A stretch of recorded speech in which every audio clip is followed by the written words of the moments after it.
আৰু দ্বিতীয়তে আপোনালোকে ইতিমধ্যে গম পাইছে মই কৈছোৱে কথাখিনি, গতিকে আকৌ হয়তো পৰৱৰ্তী সময়ত আমি কম। আমাৰ মাজত আহি ইতিমধ্যে শাহনৱাজ শ্বেখ মোৰ বন্ধু আহি উপস্থিত হৈছে, গুৱাহাটী উচ্চ ন্যায়ালয়ৰ অধিবক্তা, সকলোৱে জানে। আৰু আমাৰ হয় মাত দিয়া বুলি আজিকালি বাংলাদেশী বুলি কয় মাজে মাজে, এইটো বাৰু বেলেগ কথা। কবু তেওঁ মিয়া বুলি কয়, কিছুমানে কয় দেই, কিন্তু সকলোৱে নকয়। কিন্তু যিকেইটাৰ মগজুত বিকৃতি ঘটে সেইকেইটাই কয়।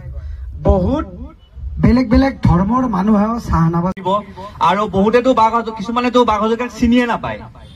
সেইবোৰক মই অলগদ্ধ বুলি কওঁ, সেইবোৰক অলগদ্ধ বুলি ভাবিব লাগিব আমি।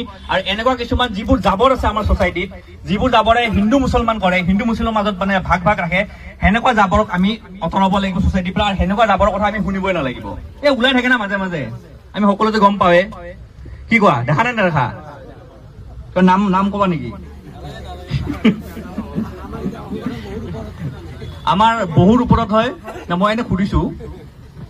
সেনেকুৱা জাবৰ বহুত আছে, সেইবোৰ জাবৰৰ পৰা আমি অলপমান আঁতৰত থাকিব লাগিব। আৰু